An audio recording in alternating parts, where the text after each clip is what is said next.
नाज़रीन, सिंधु दरिया के साॼे पासे वारनि ज़िलनि में हिन मुंद में सारियालो फसल लहण ते हर तरफ़ रौनकूं हूंदियूं हुयूं, पर हेल हर तरफ़ वीरानियूं आहिनि। तफ़सील ॾिसूं था इरफान अली बुगियो ऐं मंज़ूर महेसर जी इन रिपोर्ट में। मेहड़ जा ही सोनारा मुंडियूं ऐं छला कंहिंखे खपाइनि, दोहरियूं ऐं कंगण को वठण वारो ई नाहे। जिन खे वठणो हो तिन जा फसल ॿुॾी विया, घर ड्रही पिया, माल लुढ़ी विया। साईं अॻ में जेको न त छा हो माना कारोबार सही आहे, हाणे माना सफ़ा डिम थी विया आहिनि असांजा कारोबार। ॿोॾ जे करे, इन जे करे, बरसातुनि जे करे को बि न मतिलबु कोन्हे को, न त महरम में ई असांजो वॾो माना हलंदो हो सोन, हिन महिल का बि ॻाल्हि, हा हाणे का ॻाल्हि कोन्हे। तकलीफ़ वॾी आहे, ॿुधी मेरे अलाह खे यादि कयूं वेठा आहियूं। दरिया जे साॼे पासे वारनि ज़िलनि में सियारे जी शुरूआति ते सारियालो फसल लहण बाद हर तरफ़ रौनकूं हूंदियूं हुयूं। हारियुनि आबादगारनि ऐं ज़मींदारनि वटि फसल जो पैसो अचण ते हू ॿिया कमकार करण सां गॾु औलाद ऐं भाइरनि जा काज कराईंदा हुआ। सफ़र जो महीनो पूरो थियण ते को ॾींहुं अहिड़ो ख़ाली न हूंदो हो जंहिं ॾींहुं सॾु न भरणो हुजे। हर तरफ़ ख़ुशियूं हूंदियूं हुयूं। हूअं त शादियूं ऐं ॿिया काज वग़ैरह हिकु ज़िम्मेवारी आहे, पर ख़ुशीअ जे मौक़े ते गॾु थी खिली खिकारण, कचहरियूं करण जो हिकु वॾो बहानो पिणु आहिनि। उमेदुनि ते पाणी फिरियल आहे, चहचसावा फसल पाणीअ में दफ़न आहिनि, ख़ुशियुनि ते बि ॼण मरतियो आयल आहे।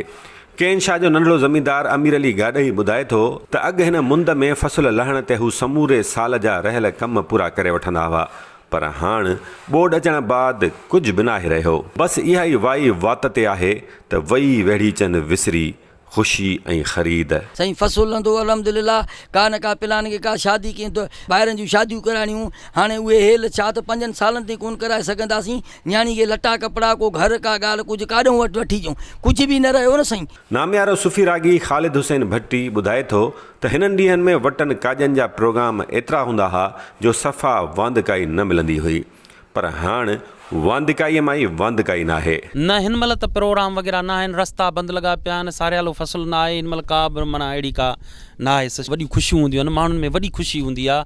विहांउ भत शादियूं एतिरियूं हूंदियूं आहिनि, एतिरा प्रोग्राम हूंदा आहिनि असांखे।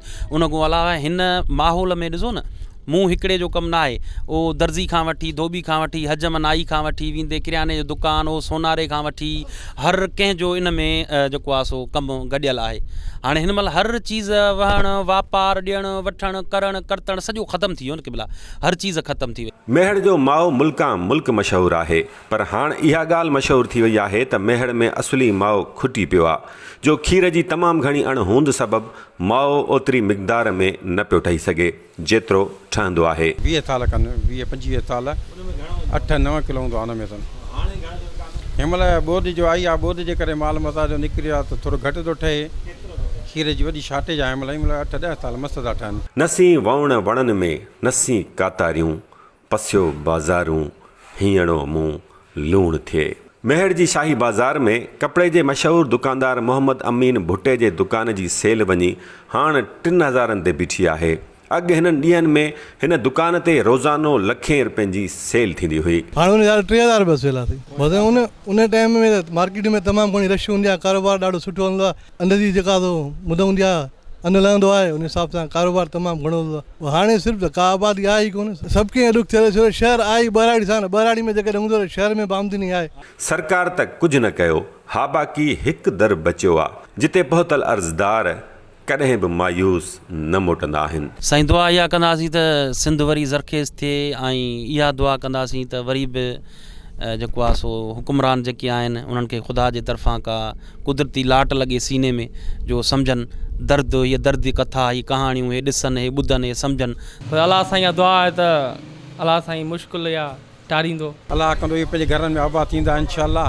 माण्हू जेके जंहिंजा घर रही आहिनि, अलाह कंदो इन्हनि जा घर आबाद थींदा इंशाअल्लाह। अलाह साईं करे पाणी निकिरी वञे माण्हू जी कणिक जी फसल ते। रब साईं खां दुआ आहे त शाल सिंध वासियुनि जी दुआ क़बूल फरमाए, असांजी जीजल सिंध ॿीहर आबाद थिए, हितां जे वासियुनि जा वेढ़ा ॿीहर वसनि। कैमरा टीम जे यासिर कोराई, मीर साबिर कोलाची ऐं साथी रिपोर्टर मंज़ूर महेसर सां गॾु इरफान अली बुगियो, आवाज़ न्यूज़, मेहड़।